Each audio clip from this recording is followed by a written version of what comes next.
6. Do we know? Is Yours Jamal only has 5. online? Do we know? I don't know, I can find out. Yeah, That would give us 6. yeah, that would give us 6. Jamal's online. Jamal's online. Okay, yeah. He is online? Okay. So I guess we got about another minute. Yeah, you're ready. Terry, we believe Terry should be here also. Terry Oliver. Terry's supposed to be here? Yeah, as far as we know. Okay. Well, looks like we're time to get started, so. Good evening. Welcome to the July 20th, 2022 Planning and Zoning Commission meeting. At this time, I would request that everyone please turn off or mute all cell phones. And please stand with me and join in the Pledge of Allegiance. Pledge allegiance to the flag of the United States of America and to the republic for which it stands, one nation, under God, indivisible, with liberty and justice for all. So I believe we have enough for a quorum. Do I have a motion to open the meeting? So moved. Do I have a second? Second. All in favor? All in favor? Aye. Opposed? Meeting open. So application for conditional use permit request heard during tonight's meeting will be voted on by the commission, and the commission will make recommendations to the county council. The applications will then be served to be introduced before the county council meeting at their Monday, August 8th, 2022 county council meeting. Public comment for the conditional use permit request will be taken during tonight's meeting at the council meeting on Monday, August 8th, 2022. Public comment on conditional use permit applications will not be taken at any meeting of the county council held thereafter. The following documents are introduced as a matter of record for this evening's public hearing and regular meeting of the Planning and Zoning Commission. The Unified Development Ordinance of St. Charles County, including zoning maps, the year 2030 master plan for St. Charles County, which includes the year 2030 future land use map plan. So tonight, the format will be, I will read the application into the record. After that point, we'll have the staff comment. Members of the commission may ask questions. At that point, when that's finished, we'll ask the applicant to come up and to go more or less go through what their application is, and at that point, we may have some questions, and after the application is given their introduction to the project, we will then open it up for hearing for the public. When you come forward, if you do like to comment on it, you please fill out one of these speaker cards. We need that information, your name and address for county records. So at this point, we will go ahead and get started. The first permit is for conditional use permit request, application CUP 22-05, and that's 5551 South Highway 94. The property owner, and I apologize if I mess this up, is Paul Northchild for the Leonard Northchild Revocable Living Trust. The applicant is Carly Brotmarkle for the Augusta Glamping LLC. The zoning is agricultural district. The conditional use request is for campgrounds. The parcel size is 27.95 acres. The location is at the northeast corner of the intersection of Nam Road and South Highway 94 near the city of Augusta. It's in County Council District 2. Staff. Yeah, as stated, this is a request for a conditional use permit to operate a campground. St. Charles County zoning regulations defines a campground as land used or intended to be used, let, or rented for temporary occupancy for rent or recreational purposes by one or more persons for camping. In this case, the applicant is proposing a glamping campground consisting of 6 canvas tents rented for overnight guest lodging. But if you're not familiar with glamping, it's a relatively new style of outdoor camping with amenities and comforts not typically offered in traditional camping, such as beds, electricity, access to indoor plumbing, and they're typically built up on some kind of structural platform. The applicant's concept plan indicates a communal shower house plus toilets serving each tent site, which would collectively be served by an on-site wastewater treatment system. And in order for that to be approved by St. Charles County, the system must be designed and installed by a licensed sanitary sewer contractor and based on a soils report. The subject property adjoins to the Augustus Fire Department to the south, and the nearest residence is approximately located 1,300 feet to the northeast. To address potential land use impacts for neighbors, the applicant is proposing to limit the number of people on site at one time to 24 individuals, which would include 12 overnight guests plus one visitor per guest during business hours. The applicant also plans to address noise by limiting amplified sound and having full-time staff on site during business hours. However, in their narrative, they did not list when those business hours would be. The applicant did indicate that there would be campfire sites at each campsite in a metal ring, and that the bonfire would have to be extinguished by midnight. In terms of lighting, it was proposed that the campground would use only solar lights in the parking area in order to prevent light pollution at night. As with all conditional uses, county staff evaluates conditional use permits based on criteria established within the Unified Development Ordinance, Section 405-510B, which specifies the following factors to be considered for conditional use permit applications. 1, would establishing, maintaining, or operating the conditional use be detrimental to or endanger public health, safety, or the general welfare? Given the limited scope of the proposed use, the limited number of guests on property, and the relative location, county staff does not foresee appreciable impacts to the public health, safety, or the general welfare of the county. Number 2, would the conditional use injure the use and enjoyment of other properties in the immediate vicinity for the purposes already permitted? Given the approximate 1,300-foot distance to the nearest residence and the existing mature vegetation serving as visual buffers, the use and enjoyment of nearby property should not be negatively affected and should not deter future development and or permissive uses for adjoining properties. 3, would the conditional use injure the aesthetic and or scenic values of the vicinity? The proposed use would be visually screened from trees from Highway 94 and from the view of nearest homes. Therefore, the proposed use would not injure the aesthetic and or scenic values of the general vicinity. 4, would the conditional use substantially diminish or impair property values within the neighborhood? County staff does not have evidence demonstrating that the proposed use would substantially diminish and impair property values within the adjoining neighborhoods given the mitigating impact of staff's recommended conditions. With that being said, and based on the property's future land use as agricultural and agricultural tourism, county staff recommends that the Planning and Zoning Commission recommend approval with the following 7 conditions designed to limit land use impacts. 1, the conditional use shall substantially comply with the CUP concept plan and CUP narrative attached as part of Exhibit B. Number 2, guest lodging shall be within tents and no lodging should be permitted in recreational vehicles or travel trailers. 3, the number of overnight guests shall be limited to no more than 12 at one time, and the number of guests shall be limited to no more than one visitor per overnight guest. 4, no amplified sound shall be allowed between the hours of 9 p.m. and 7 a.m. daily.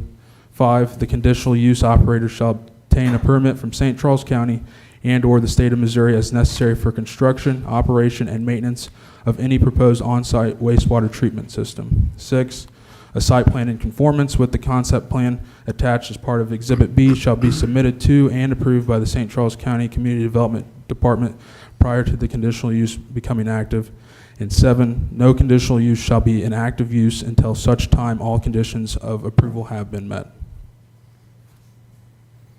Okay. Any questions for staff? Yeah, I have a question on number 3. The number of overnight guests shall be limited to no more than 12 at any one time, and the number of guests shall be limited to no more than one visitor per overnight guest. How long can that one visitor stay? Is it just, is there an hours on that? The applicant indicated in their narrative that they would be allowed during business hours. We don't know what the business hours. But we don't know what the business Okay. hours are. All right, thank you. Okay, any other questions? Good.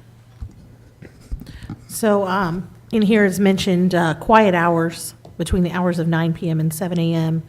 They also mentioned something about, maybe this is further on, but it talked about fire pits only being allowed until midnight. My question is, if there's a staff member there, is the staff member going to be there business hours only? Or are they going to be there overnight in order to enforce the quiet hours and enforce the rules of no lighting and no fires after midnight, et cetera? Again, the applicant would have to probably answer that more because they didn't clearly define when business hours would be. Any other questions? Okay, would the applicant please come forward?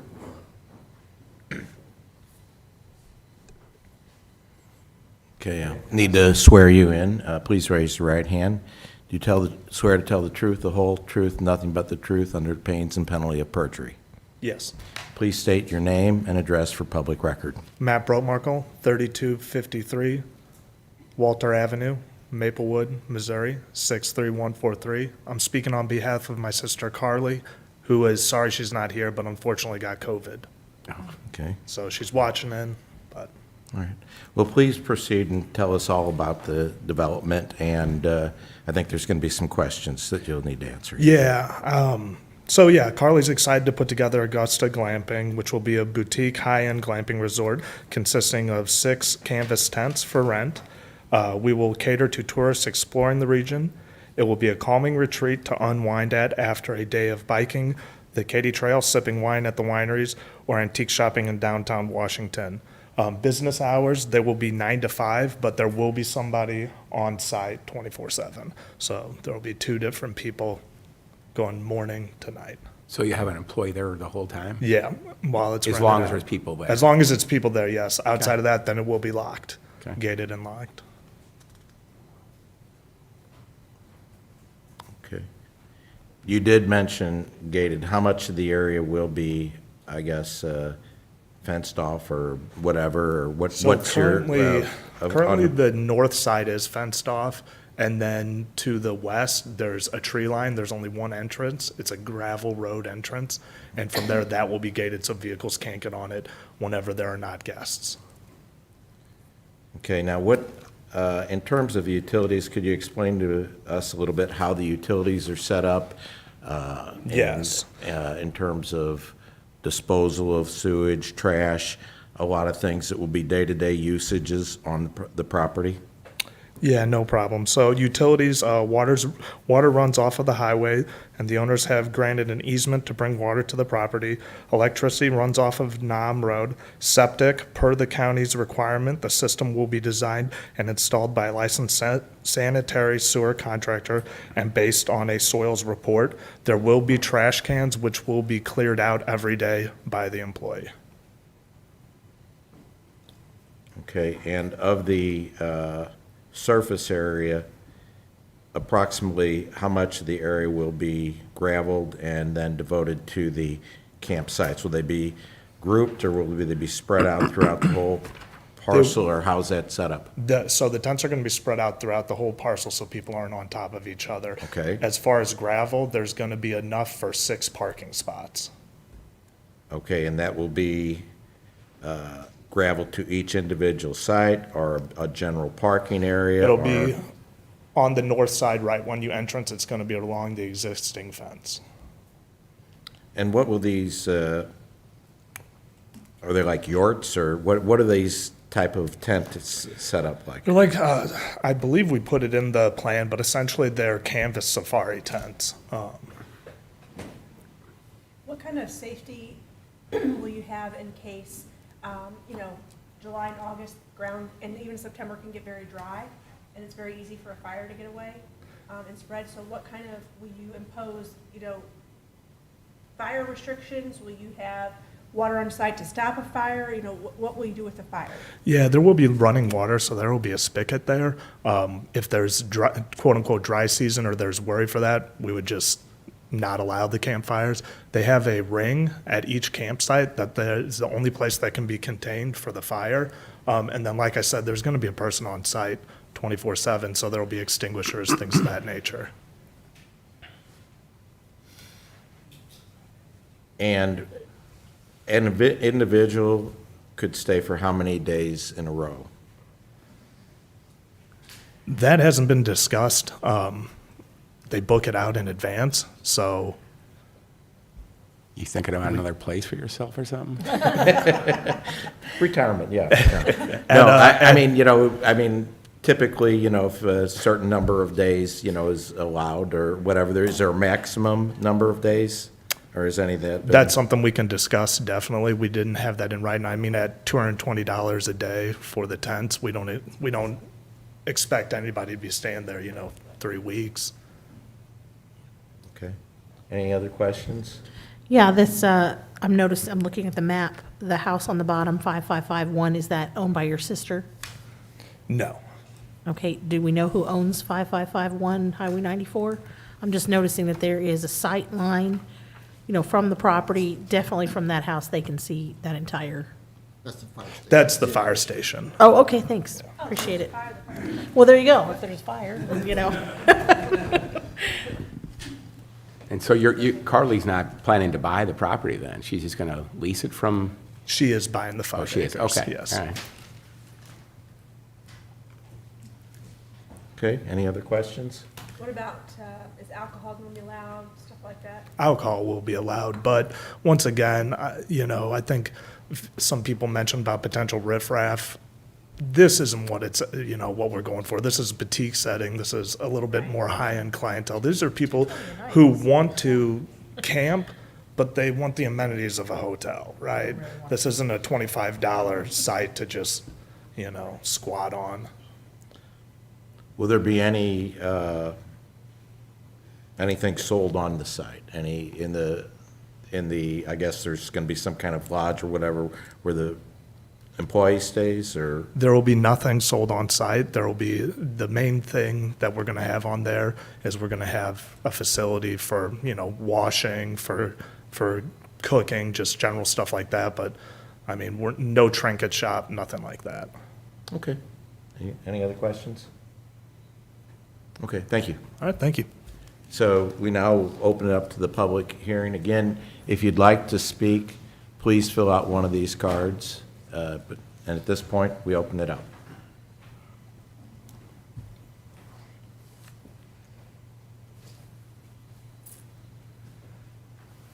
Please raise your right hand. Do you swear to tell the truth, the whole truth, and nothing but the truth under pains and penalty of perjury? I do. Please state your name and address for public records. My name is Paul Knernschild. I live at 1605 Avenue B in Plattsmouth, Nebraska. Okay? Okay. I am the owner of the property in question. Okay. You stated that it's 29 acres plus or minus. What we are selling. 27.95, I think. Yeah, what we're selling is 5 acres. Okay. So I think there's some misunderstanding about the scope of, but 5 acres on the north west corner of that 30 acres. I see. Okay. And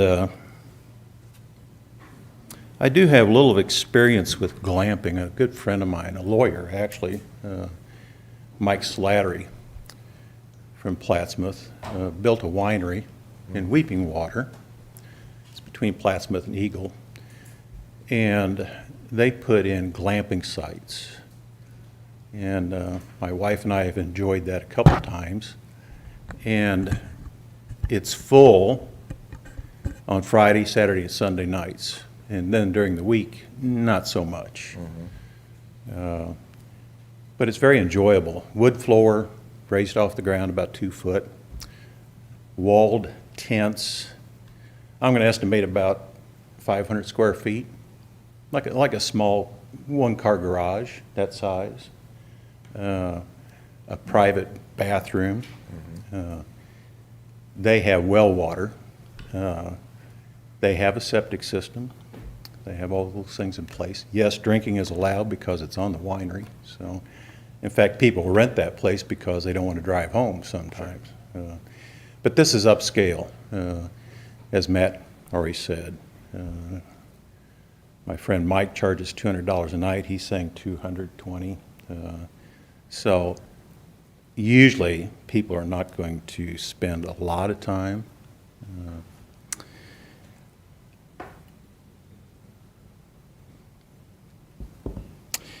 Is Glenda here tonight? Oh, okay, good. Glenda has a property to the west of this. I will have property to the south and to the east of this. And I'm certainly in favor of it. I really approve of this. I think Augusta is on the cusp of really doing some exciting things, and this is one of them.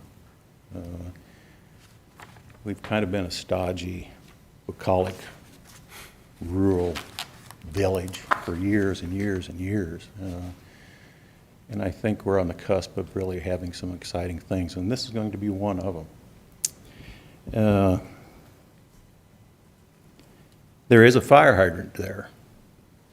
I don't think Matt knows that, but there's a fire hydrant down at the corner of Nom Road. There's also one up at the other corner on 94. And then the firehouse is literally across the field. Right. So the question about visibility, there's a large copse of trees to the south. There's a forest to the east. There's a fence line that has the typical oak trees, numerous trees. So, Okay. Any questions? I do want to ask staff about it. Thank you, Mr. Thank you. Marcel. The 5 acres, is that of concern here? Is that, okay. Okay, please raise your right hand and swear, need to swear you in. Right. Do you swear to tell the truth, the whole truth, under pains and penalty of I perjury? do. And would you please state your name and address for public Well, records? certainly. My name is John Lamping. I reside at 107 Nom Road. My property is immediately to the north of this property. Okay. And first, before I begin, I want to thank the members of this commission for your service. I know you all are volunteering in this capacity, and it's a tremendous job and duty you have. It's difficult, and I want to thank you for your time in this commission. Before I begin my prepared remarks, I do have to apologize. I just emailed them to the commission today. I noticed they weren't included in this evening's agenda. I have copies of them here if you'd like, but they have been emailed to the commission, so they're certainly going to be available to you. Okay. Before I begin my prepared remarks, though, I had the same concern. I wonder out loud, the application was made for a 27.95 acre conditional use permit, when in fact it sounds as if they only need a conditional use permit for 5 acres. So I wonder how your application process works, and maybe this entity is going to have to resubmit their application for the smaller amount. I also do have another wonder out loud, is this 24/7 employee, so is that in the 7th tent? Where does that person sleep when the other 6 tents are occupied?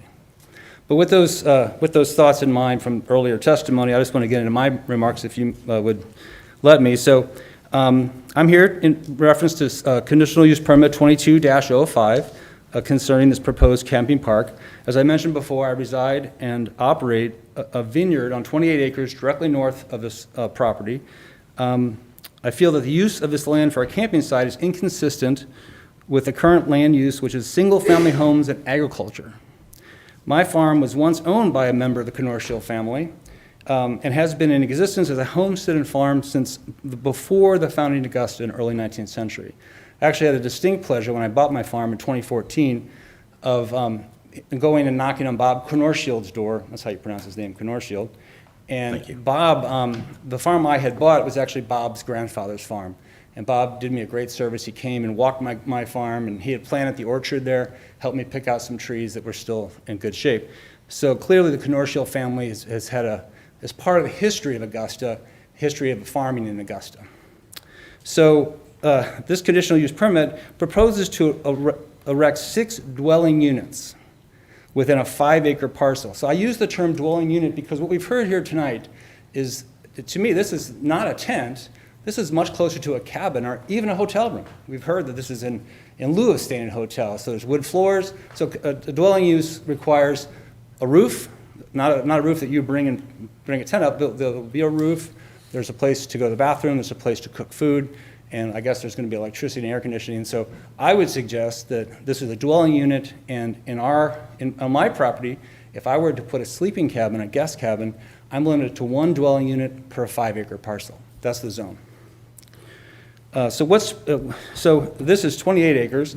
They've asked for permission to put in 6 dwelling units in a 5-acre parcel. So what's to keep them from coming back and asking you for the next 6, the next 6, the next 6, the next 6? I certainly have concerns about the light, fire, noise, and trespassing. I'll call your attention to this map. You've heard tonight that the nearest home is 1,300 feet from this entity. Well, that's my property right there. That's my fence line. That's 20 feet from my property. And this wonderful oak line, whatever you called it, is actually, it's my fence, it's their trees, half the trees are dying. I can see into this field in the wintertime already. When they take out those 4 dead oak trees, I'll see right into this field. So this is not far, far away from where I live. Right. So I have concerns about all those things. And then I guess I found out tonight who I call when there's noise into the night. There's the fence on the property is my fence. It's a fence, like a cattle fence. The majority of where my property adjoins this property is unfenced. So what's to prevent anyone from wandering through? How are they to know if they walk into the woods where that property line ends and where mine begins? I saw in the application too that pets aren't allowed unless they're service dogs. Well, who's there to decide if it's a service dog or not? And what happens when that service dog wanders? What has not been discussed tonight is the fact that access to this is not on 94. Access to this campground will take place on Nam Road. Now, Nam Road is a farmer's road. It's a narrow gravel road. When two cars basically have to stop to pass each other. That's how narrow it is. And that's how they'll access this campsite. It's also a very steep gravel road. The incline is probably a 60 or 70 degree. It's a very dangerous intersection. When you come to Nam and 94, it's almost a blind turn, either left or right. So I think at the very least, if this were to come to be as a commercial entity, that you'd have to pave Nam Road, definitely widen Nam Road. You'll need to put in a stop sign or a traffic light at Nam and 94. You'll need to install a crosswalk. And then you'll need to have a sidewalk installed on both sides of 94, because currently there's barely a shoulder, certainly not a sidewalk. So I think there's some serious, grave concerns about safety. When you look up commercial use permit, and what a commercial use permit applicant often has to do is it's to provide benefit to the community. All the things I've outlined to you up till now, clearly potential for great nuisance. But what's the benefit to the community? So I wonder out loud, what is the benefit? So are we attracting campers? They don't think they're attracting campers, but if we're attracting campers, Klondike Park is less than 3 miles north of this proposed site. Klondike Park has 60-plus campsites. Klondike Park has 6 sleeping cabins, and Klondike Park is never at complete occupancy. So if campers want to come out to our community, there's plenty of places to camp. The town, I'll mention too that Klondike Park sits safely on the other side of 94 on the Katy Trail, so there's no concerns. So in the town of Augusta, there currently are 7 traditional B&Bs. There's not less than 10 Airbnbs. We have a hostel that's soon to open down on the Katy Trail itself. And you all are completely aware what the Hoffman family companies propose to build somewhere between a 30 and 60-room hotel. So clearly there are numerous options for people to come out and enjoy what is the agritourism area of Augusta. And so I'm adamantly opposed to this operation. It's a commercial operation, and this will prevent us landowners who are there. We have this nice, tranquil agriculture environment. I happened to serve on the 2030 Commission in 2019 for the 2030 Envision Plan, and that's when I first learned that what we call my area is agritourism. We all know that tens of millions of dollars have come into our area on the tourism side. I think the challenge for all of you the next 5 years is how do you maintain the agricultural side? Okay, well, we thank you for your comments. Any other comments? Please come forward.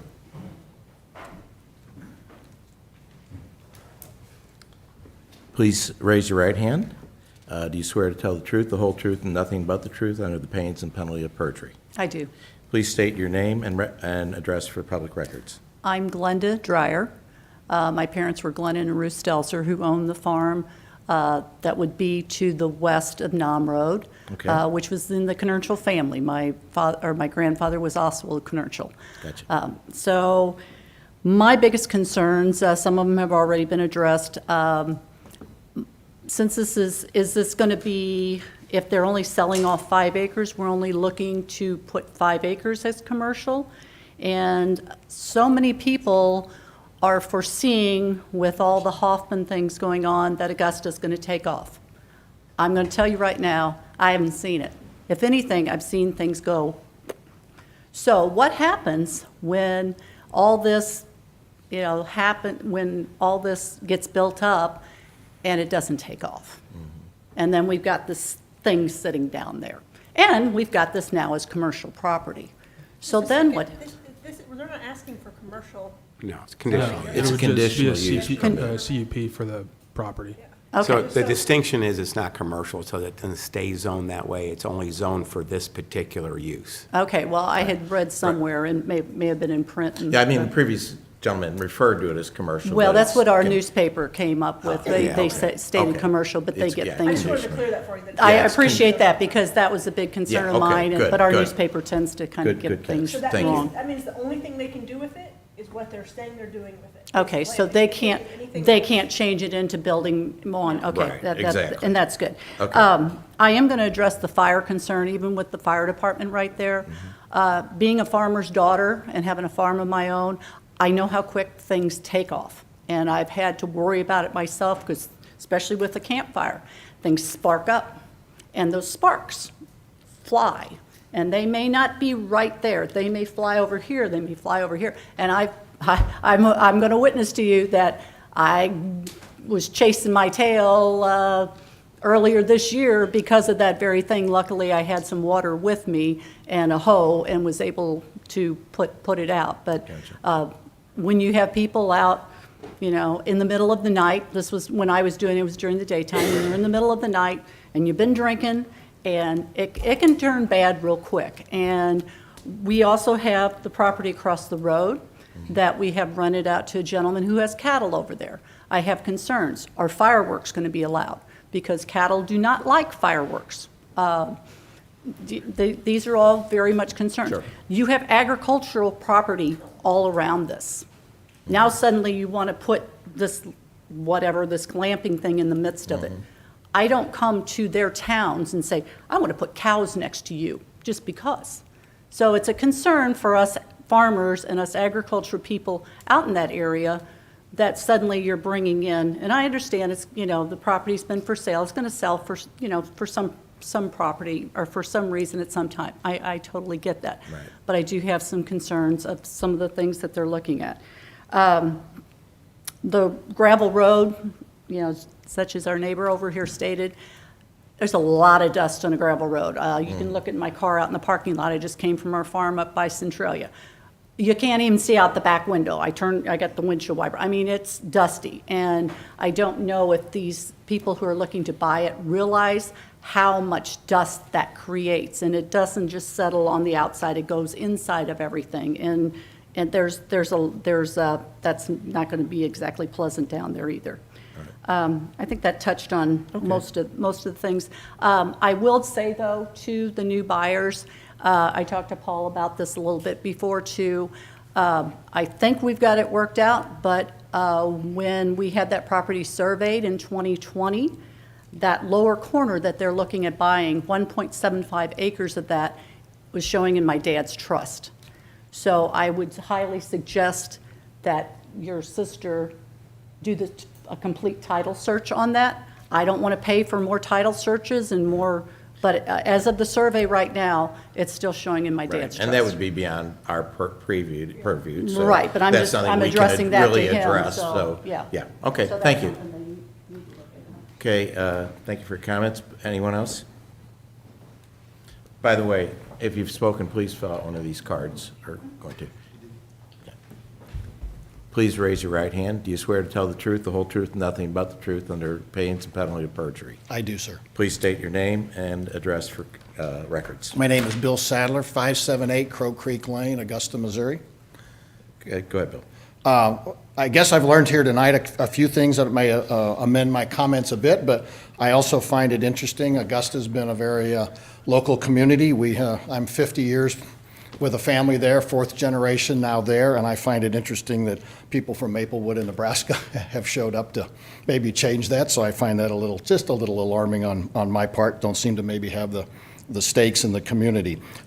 We've watched a lot of changes, both decline and growth in Augusta, and I applaud all kinds of things that would bring new, and I commend your job in trying to figure all this out and what is right and what is wrong, and hopefully my comments will only add to your maybe ability and some thoughts of what to do. Having also been fortunate to spend some time in some glamping operations and viewed them, I have real questions that this could even be called a glamping operation.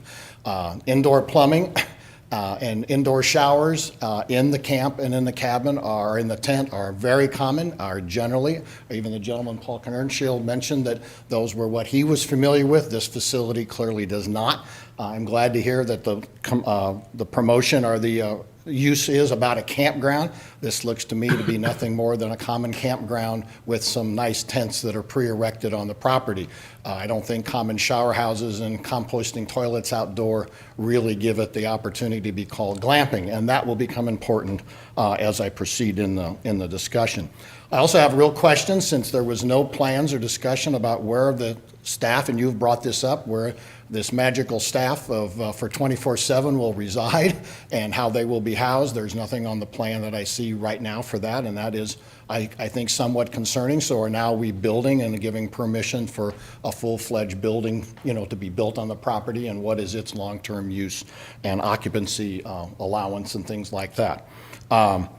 I think the biggest issue that I have brought to mind, and I'm going to bring up another point here on a whole different subject, but right now I think safety is got to be precedent. The turn onto NOM off of 94 is a bit of a blind turn, Right. Having turned on that corner for 50 years, Right. well aware of its problems. I thank the county or the state who put a little berm on the top of NOM so you can at least stop on it without sliding on the gravel. But literally 3 days ago, as we drove out, someone had tried to walk up with their bicycle, and I will tell you they were suffering, standing in the weeds, and then trying to figure out how to cross the highway where you cannot see either direction. So again, I don't know what your privy is or what you can recommend, but safety has got to be a concern on a one-lane gravel road that is really truly limited to one road or to one vehicle through harvest and everything else. That had previously been discussed. Right, and so I totally want to say that. Fires have been brought up, totally Yes, agree it's been brought with up, that as well. Probably the big one I want to mention that has not been brought up, and I've talked about this before at other kind of meetings. St. Charles County owns something, though it didn't apply itself, and that is the #1 AVA in North America. Everybody understand an AVA? An American Viticultural Area? Yep. Okay, so Augusta, Missouri, which is where the Hoffman development is going on, is the #1 AVA in all of America. Not Napa, not Sonoma, not the Finger Lakes. It is an incredible value of what we own, and I was thrilled when I read about how to develop agritourism and what the Hoffman properties at least are proposing to get done with hotels and that to develop it. Anybody know who #2 is? That No, would be we're Napa. just- That would be Napa. Okay, And the thank reason is I brought this up is that I've looked at the number of campgrounds in Napa. There are about 6, and they're all at lakes up in the mountains. Not a single one is in the area where the wineries are located. So if we're going to build an area and design and help the county grow and build revenue with an AVA and the wine business, then having a campground in the middle of it does not seem to make sense. It's already been brought up that the Klondike Park is right in that area, better access to the Klondike, to the Katy Trail, very easy access to wineries. And so building it, to me, does not seem to meet the criteria of building the area and increasing the value of what you have all, I think, all kind of said about to do. Okay, So- Bill, thank you. Anything else? Nope, anything Okay. else you have for me? Okay, Thank Any you. questions? Okay. Thank you very much. Any other comments?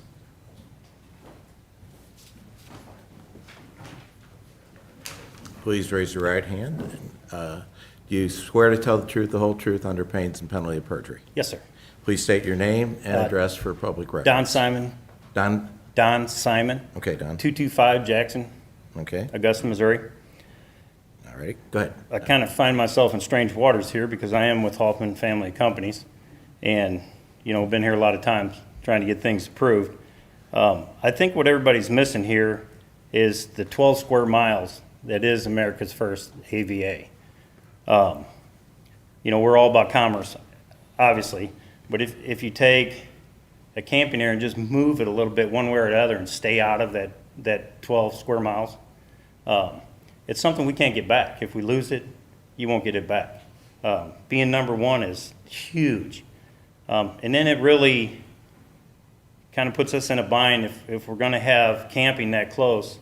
You know, we spent 1.5 years designing a hotel so it fits the historic look of Augusta, Missouri. The integrity of Augusta is what we strive for. All the buildings we've redone them beautiful, back to original, with a few added things, like a porch or a balcony or something, but I just would like to really stress the AVA, because I don't know if you guys know how important it is, or what it means to St. Charles County. That's all I got. Okay, any questions? Okay, thank you. Thanks. Any other comments? You've already spoke. No, Oh, yeah. you already spoke, ma'am. Yeah, I'm sorry, yeah. No, you've already spoke. No, you have to, come on up, Arnie.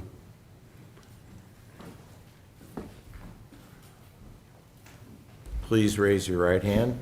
Do you solemnly swear to tell the truth, the whole truth, and nothing but the truth under pains and penalty of perjury? Yes, I do. Please state your name and address for county records. Thank you very much, Commissioners. My name is Arnie C. A.C. Dienoff, County Public Advocate, and my mailing address is P.O. Box 1535, O'Fallon, 63366.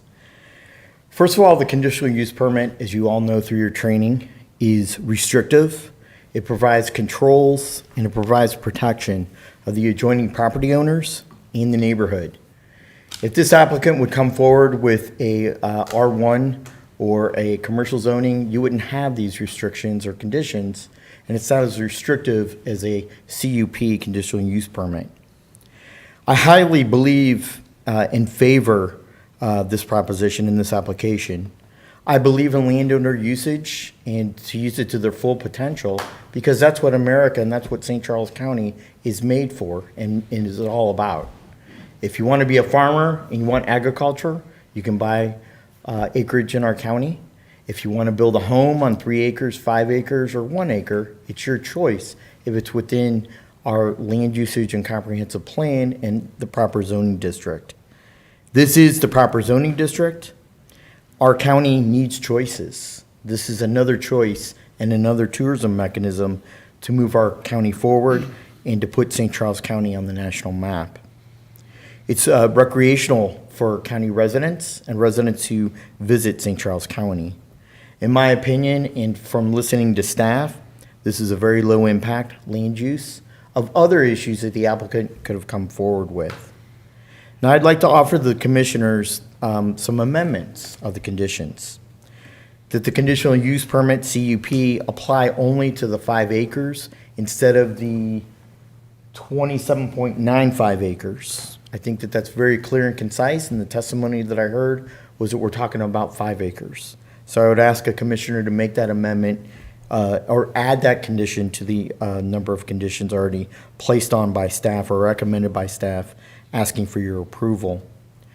If there are any violations, I ask that residents, they may call the county police department for noise complaints, fireworks outside of the 2 days are allowed by county ordinance, or other intrusions into their life. The county police can be reached at 636-949-3000, and an officer will come out, address the issue, take a complaint, or issue a summons. If you want to contact code enforcement, which these gentlemen are part of the community development department, that number is 636-949-7345. You can either leave your name or be anonymous in your complaint. And if you're into electronics and the internet, you can file an online complaint through the Department of Community Development and Code Enforcement, or you can file a electronic anonymous complaint. And there's a lot of different mechanisms to do it if you feel you may get retribution or other issues. Right. Any other comments on this? Yes. Okay. go ahead. About the road issue, I heard a resident testify on the road issue. If you have issues with the road, I would urge you to contact MoDOT, Tom Blair, the district engineer. He'll be more than happy to talk to you about the issues and safety concerns. Amanda Brower, who's our County Director of Transportation, John Lyons, who's the county engineer. I really believe that as we grow this district, that we also need to put back into the system the safety mechanisms to make those highways, especially 94, manageable, maneuverable, and safe. The fire pits, I like that idea of the condition of limiting the fire pits to 12 o'clock a.m. No amplified sound, I would ask that you keep that condition remain in there from 9 p.m. until 7 a.m. That sounds reasonable. But commissioners, this is a perfect property, and after looking at the property and the pictures on the application, this is a perfect property. It hits our land use head-on with a comprehensive land use 2030. It depicts this property, it's a low usage, and I would encourage unanimous approval and recommendation to the county council. And if, Mr. Chairman, if you could tell the residents that they have 2 other opportunities to testify once you make your recommendation to the county council. I believe it's going to be the end of September. I'm not sure what that date is, but if you can notify them to give them ample time, because they can go around and get a petition for a remonstrance, which under our county charter and state law would require a supermajority of the county council of 5 out of 7 members. And so I would appreciate if you could give them that date. Thank you very much. Okay, thank you. Does anybody have that date? I don't have that date. I'm sorry. The date, pardon me? The second county council The meeting. second county council meeting. The comments can be made only at the August 8th, but Right. in terms of what Mr. There's You're not the only, same. there's only one public hearing before There's the only county one council. public hearing. Yeah, Okay. and that would be the first county council meeting that they meet. on August 8th, 2020. Well, they would vote at the second meeting, even before public testimony. And Okay. typically, they just vote, they don't even discuss whatsoever. Okay, thank you. Any other comments? If we could ask the applicant to please come up again.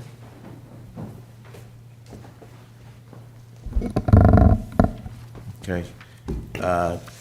Quite a few issues have been brought up, and I don't know if you'd like to just go ahead and start addressing them, or we can ask you individually. Yeah, I'm gonna try and go through them all. I think I wrote them all down. I know that there was a question about if this is like a residence, more permanent deal. It is in fact safari tents that are 16 feet in diameter. They don't have running water to them. The running water will be going to the utility shower house. Each tent will have its own, yes, it will have its own toilet, but still, this isn't a dwelling. This is a pretty clearly a canvas safari tent. There was a question about fireworks. No fireworks will be allowed, not even on New Year's Day, New Year's Eve, anything like that. It's just something we don't want for the people around it. It's not something we want for our campsite.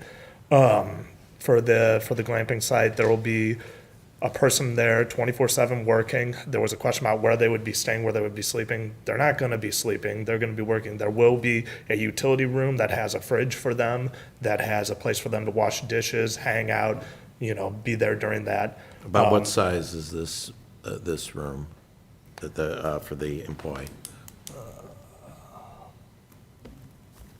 That I do not have. So is this part of the shower room? Yes, it's just going to be a utility room. So let me clarify, it sounds like you're talking about having not a live-in employee, but several employees that are on shift work. Is that Yes, correct. Yeah, Okay. nobody's gonna be So no living one will there. be there sleeping? No. If they're and there, that- they're awake? Correct, they're awake, and then whenever there aren't campers, it's locked, nobody's there, we're not allowing anybody in, there's not gonna be yeah, as a stay-in work or anything like that. So they pretty much need like a chair and a table? Yeah, exactly.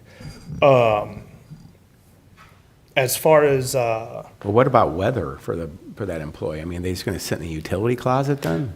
If there's bad weather? well, the shower house, it's an open area, so they can be in there, they can be in the utility closet, a vehicle, any, All right, I just have to clarify this. The shower house, they're not sitting in the They're not middle of sitting in the everybody showering, right? Like, that's No, not no. Okay, just checking. it's if you've ever been to one of these sites, it's a communal area that has where you cook, you have individual shower rooms that they can go in, take a shower, because the tents don't have their own showers, anything like this. So this is just a general area facility that will be going on. Okay, go on. No fireworks. Dust on the gravel road, yes, we're aware of it. We grew up our whole life in Defiance. We lived on a gravel road, Callaway Fork Road, so we get that. This is less than a quarter of a mile down a gravel road. I don't see that dust getting on the back of a car, anything like that, being a real issue. As far as, there was concerns about people going and exploring, glamping.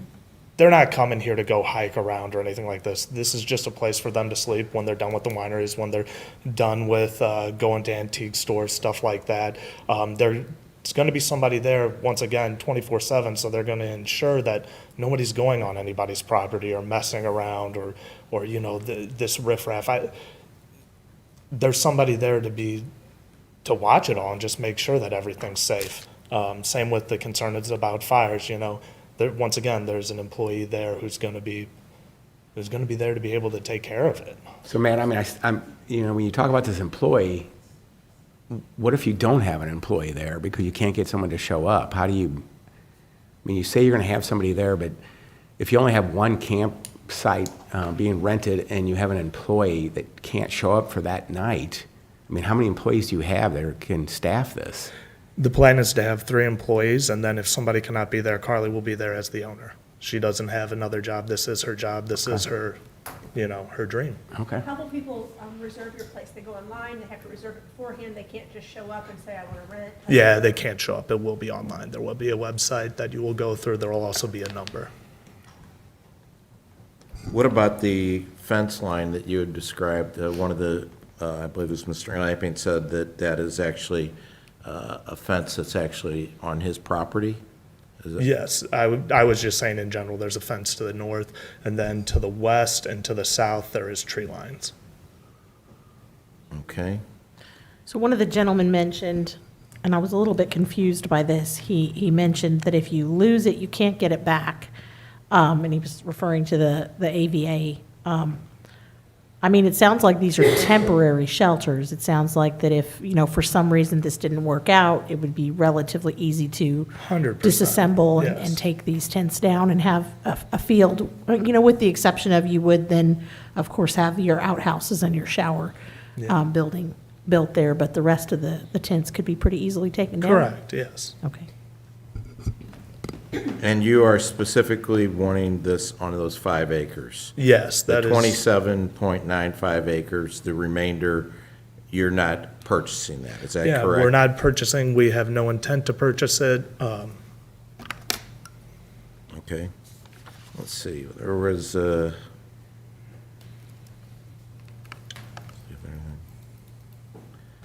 I think that's all the questions I have. Anybody else have any questions? Okay, thank you. Sweet, thank you very much. Staff, if for some reason, this, let's say they can get get this to that. conditional use permit, and you can. Oh, Yeah, you okay. can sit down. And after 6 months, it just doesn't work, it fails. That conditional use permit, doesn't stay with the land, correct? It's gone because the business is gone, and so does it revert back to something, or, because I think that's on the minds of a lot of the people here. Can you explain that to them? Sure. If it's established within 2 years of the granting of the conditional use permit, then it's been started such that it can continue as long as the property owners and the operators want to operate it in that way. and they follow all of the conditions, if they stop, they could start it again, but they'd have to follow the same conditions. Or they could come back before the Planning and Zoning Commission and County Council to amend conditions. Those are two things they could do. If the But business goes under, though, let's just say, what happens with, because I think that's a concern of theirs, is then what happens with the property? Does that 5 acres stay, or does it go back to where it originally was? the conditional use permit would still be valid, and a different business could come and operate in the same way. Okay. They'd have to operate with, the 6 tents and then the locations of the tents and et cetera. Or a property owner could use the property for the underlying zoning for agricultural. So it could be agricultural use, it could be a single-family home, anything that's allowed under the agricultural zoning. So, Robert, do we need to amend the record in terms of the parcel size? Because I think that is some concern of people, that if it's 27.95 acres, if we're just starting here, where does it lead to on the others? Do we need to amend that to, since the owner, or the potential owner has indicated it's only 5 acres? Well, you'll notice in the description, it says parcel size 27.95, and the reason we refer to it that way is that our zoning notification must go all properties within 2,000 feet of the boundaries of the parcel that it's on. So we notify within 2,000 feet of that 27 acres. Now, their concept plan shows it's only for a small portion of that 27 acres. They have to abide by the concept plan. That would be one of the conditions. They can't go beyond that. So they could have 6 tents, and they can't get out of the area that's shown in the concept plan. Now, I guess what we could do is the legal description that we use for the ordinance that would be presented to the county council, we could use a legal description for just the 5-acre area, I suppose. I mean, that would be another way to deal with it. Yeah, it would seem to me that has to be addressed, because the way it appears is that we're voting on that 27.95 acres. What you're really voting on, I think, is the concept plan and the narrative description as a portion of that 27.95 acres. They would not be able to, if they were approved, they would not be able to go out and take up all 27 acres with tents, for instance, because they're limited by the concept plan and the narrative description.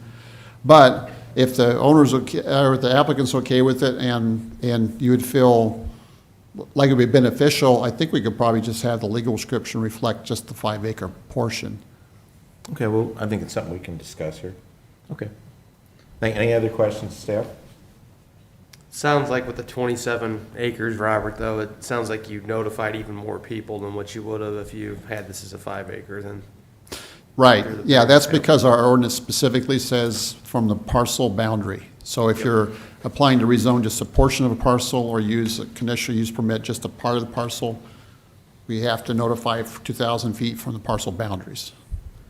And just so I'm clear too, if the use is discontinued, from what I'm hearing, it doesn't get revoked after 6 months or anything like that. It continues on until, you change the concept, essentially, for the campfire. Okay. Correct. Now, the only caveat to that is if they don't establish it within 2 years, it automatically expires. There's nothing anyone has to do. It's just 2 years are up, boom, it expires. But once they establish it within 2 years, once they have their site plan approval and their permits, county permits, and they establish it, then it could start and stop as long as they follow their concept plan and all their conditions. So basically, if one business went bankrupt, they could potentially sell the business to a different LLC or a different entity, but they would have to be operating essentially the exact same business, just under a different name. Is that correct? Okay. Yeah. Okay. And we've had concept plans that have expired, that have come before us, and Oh, we've yeah. denied those too. Yeah. So they've expired in 2 years, the people came back, and we didn't vote for it again. Right, yeah. extend it. We've had multiple concept plans. We've had multiple conditional use permits, I should say, expire because they weren't established within 2 years, for whatever reason. Right. Okay, so any discussion here among the commissioners? Any thoughts? I don't think we need to amend the 5 acres. So It sounds like basically it's been concept. clarified. Yeah. Yep. Agreed. Okay, Do we need to specify the business hours? I mean, they've told us 9 to 5, but it's nowhere written anywhere.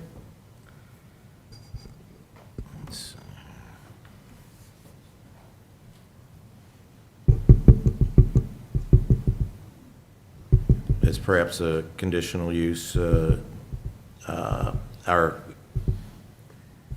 condition 8? If Is that they're what staying you- overnight, I don't know if we need to Yeah. have the business hours on there. Well, only because there were references to having guests only within business hours. That's And so true. if you don't Yeah. say when those are, then it's not clear as to when those guests can be there. So what are you suggesting for times? So adding something to number 3, is that what you're saying? Saying to clarify business Sure. hours You are. could say, number 3, the number of overnight guests shall be limited to no more than 12 at any one time, and the number of guests shall be limited to no more than 1 visitor per overnight guest during the business hours of 9 a.m. to 5 p.m. 9 a.m. to 5 a.m.? I'd be in favor of later than that. I would think that if they were going to have a guest, they'd probably want them to at least 10, I would think. I mean, I'm just saying that's what they asked for. They said it would be during business hours. Those were the business hours they gave, so. Whatever you guys want to do.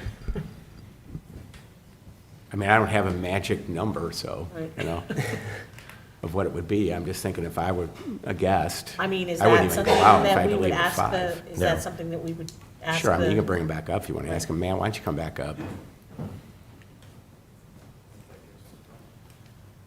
Yeah, so technical business hours, 9 to 5. So you're wanting, if overnight guests obviously are going to be staying there overnight. Yeah, they're going to be staying But there if they're overnight. bringing any guests in to have dinner or to, They can only sit come around the between 9 campfire, and they 5. can, they have to leave by 5 p.m.? Yeah, And you're cool with that? yeah. Okay. So let's amend number 3 to, So we'll say the number of overnight guests shall be limited to no more than 12 at any one time, and the number of guests shall be limited to no more than 1 visitor per overnight guest, limited to business hours of 9 to 5. so moved. Second. Okay? Gonna need a sheet for this, brother. Yeah, yeah. Gonna need, Okay, so. just for this. Is there anything stated in the condition that there will be, I'm reading this, I'm not seeing it here, that there will be an employee on Just site do a minute. 24 hours? Do we need to put that in the conditions? Just say amended. Oh, I'll wait, I'm sorry. I motioned it. Yeah. All right, so we have now, in addition to the CUP, adding on to number 3, as previously stated, we have a vote and a second. So we'll take a vote on that. Ms. Barr? Yes. Ms. Bamer? Yes. Mr. Carnwell? Yes. Mr. Fromm? Yes. Mr. Jackson? Yes. And I vote yes also. Okay, so, let's see. I think Jennifer has a good point. We probably need to make as part of the conditions, there'll be a member of staff on site 24/7, because that's not in the conditions. 24/7 when guests are Are present. present, yeah. Okay, let's see. As in condition 8 then. Okay, so condition 8, that a Staff member. staff member will be on site 24/7, 7, if there are guests Yes. present. guest present. Okay, do we have a motion on that? Motion? Do we have a second? Second? Okay. To this bar first. And Chad second. Okay. Okay, Ms. Bamer? Yes. Mr. Carnwell? Yes. Mr. Fromm? Yes. Mr. Jackson? Yes. Ms. Barr? Yes. And I vote yes. Okay, so we now have the conditions amended on number 3 and added number 8. So as it is right now, do we have a motion to, I want to talk about one more thing. Oh, okay, sure. Should we put a condition on here about that if there is any type of fire safety warning or something like that, that no campfires will be allowed on this property? Is that necessary? I don't know. What about fireworks? Well, that's our, I mean, he already said that weren't going to be allowed as part of the. Oh, there's not. You know, burn permits are required by the fire district, and so I think what you're referring to are the fire warnings, not to start. Right, like if some, like St. Charles County will say, please don't, burn today because wind conditions, humidity, whatever, those fire warnings come out. And then so, I mean, I guess somebody could still light a fire, but, who's going to temper that? Is there anything to stop that from happening? Because that's pretty much, he's saying that their members are going to be here, the most is from June to August. Well, July 15th to September 15th is the driest, Yeah. Right. My inclination would be to let the fire district handle that. The reason is because whenever someone's burning illegally, for instance, the county tells them, call the fire district, whoever that fire district is. And also, the fire district can issue no burn notices, for instance. So I think they probably are the closest to this issue of when it's appropriate to have fires or not. I mean, they are right there, Yeah. so that's helpful. okay, any other additions? Okay, so on application CUP 20-5, do we have a motion to accept the conditions 1 through 7 as staff said, with the amendment of number 3 added for the hours of guest, and the condition 8 that there'll be staff members on 24/7 if guests are on premise? Do we have a motion to approve? Motion. Second. Okay, motion by Ms. Barr, second by Ms. Bamer. Okay. All righty. Mr. Cornwell, Yes. Mr. Fromm, No. Mr. Jackson, Yes. Ms. Barr, Yes. Ms. Bamer, No. and I also vote no. So it's a, let's see, we've got 3, we got a 3-3. Yep, does not pass. It's a deny recommendation. Pardon me? It's a deny recommendation. Okay, the motion does not pass, there's no majority. Yeah, so the recommendation will be for denial, but still go to the county council. Right. Did you want to? So, recommendations for denial, it will still go to the county council. We are an advisory board, so if you still feel like you need to be showing up and making your comments at that meeting on August 8th, that will be 7 o'clock, August 8th. All right, next order of business. So if you guys. If you guys want wanna go, you can. If you guys want to go, feel free. Yep. Okay, there's, next item is the approval of the meeting minutes from June. Actually, no, you want to follow the whole thing. Oh, okay. There's no plats on schedule, no tabled or continued items. They need the approval of minutes from the June 15th, 2022 regular meeting. Do we have a motion to approve those meetings? So moved. Do we have a second? Second. All in favor? Aye. Okay. Other business. Robert, any members of the staff? Just so just for my own notes, on that last motion, Right. Bamer voted no. Is that right? And Barr voted yes? Is that right? Right, we had on the, no, we had Spamer, Mr. Fromm, and myself. On the yes, we had Ms. Barr, Mr. Carnwell, and Mr. Jackson. Okay, good. And do you have the amendments as they were, the additions to that? Okay. Let's see, anything else? So that's it. So do we have a motion to? He's got staff updates. Oh, I'm sorry, staff, no, I did ask, I didn't. Any other updates? I don't have any other updates other than to say that the Building and Code Enforcement Division has a new director who's going to begin August 22nd. Gentlemen, can we ask you guys to take that outside for us, please? The Building and Code Enforcement Division has a new director that's going to begin August 22nd. Didn't we just And- get the building? What's that? Isn't the one we have, like, pretty recent? No, yeah. The new Building Code Enforcement Director is currently the Plan Review Director at the City of Memphis and Shelby County, Tennessee, which is about 1 million people combined. They have a combined system for permitting. He's also the president of the Tennessee Building Code Officials Association. And so I think he'll be a good addition to St. Charles County. So How that'll did you be steal August somebody 22nd. from Tennessee? Yeah, well, he's originally from Champaign-Urbana, Illinois, but he's been Okay.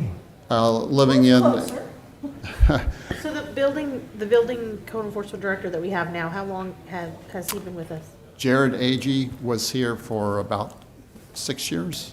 I'm not sure exactly how long, but, Okay. so. Well, Jared, you did a great job. First time, right? Yep. Yeah, that was very thorough. I appreciate you going into the detail you did on the amendments and the reasoning and things like that. I Thank you, I really thought appreciate that was that. excellent. Thank you. So with no other business on hand, do we have a motion to? So moved. Adjourn. Motion, a second. All in favor? Aye. Meeting adjourned. That's what I was. I thought